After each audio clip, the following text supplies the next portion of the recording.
Ciao, sono Bartolo Lopez, anche se il cognome può ingannare, invece sono nativo eoliano, proprio nato a casa dei miei genitori. Io dico sempre che sono fortunatissimo perché finestre altissime, vista mare su un vigneto, ecco questo, sono nato in questa casa a Malfa.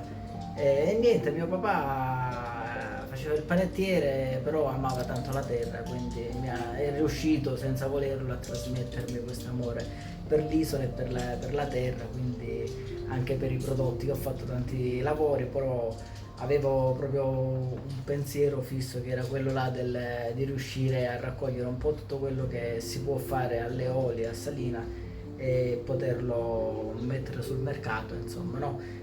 In questo, insomma, bravissime le aziende a ricostruire, insomma, quelle che erano le tradizioni isolane, no? Delle conserve.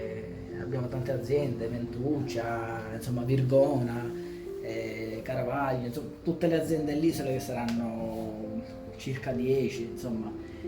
E niente, questa qua, la mia scelta da dove viene? I primi anni, questo è il 7° anno di attività che sono qua, in questa attività.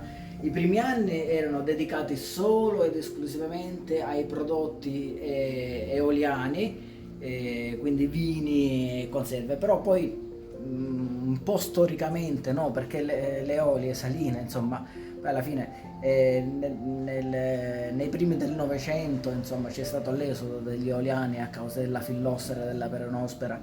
E, noi eoliani siamo lavoratori, abbiamo dato anche tanto fuori dalle eolie e quindi mi sono detto Terre di Salina non può essere solo vincolata a Salina, ma anche a una finestra, insomma, per quello che è fuori dell'isola. Come scelgo i prodotti? I prodotti li scelgo andando personalmente nelle aziende. Vado a Vulcano al caseificio o a parlare con Fabrizio, trattare, scegliere i formaggi di caprino che fa Fabrizio e anche così con tutte le altre aziende, insomma, mi piace, è una cosa che faccio almeno 2 volte l'anno prima di aprire l'attività, vado e ci conosciamo perché sono i nipoti, io quando ero piccolo ricordo rompevo sempre le scatole a Virgone, il nonno, no? Ecco, per esempio, c'è un legame che era un mio vicino di casa, no? Adesso ci sono i figli, insomma, i nipoti che continuano questa tradizione del Malvasia e dei vini.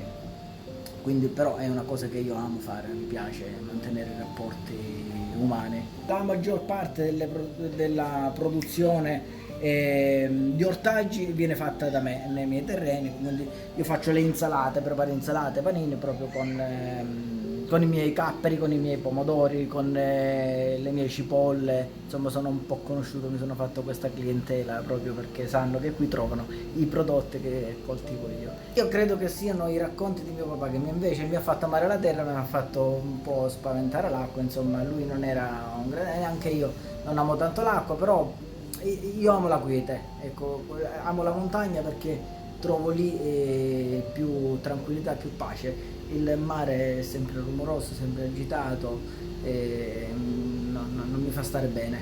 Io amo meglio la montagna, la terra, che c'è più quiete, mi piace avere la terra sotto i piedi, ecco.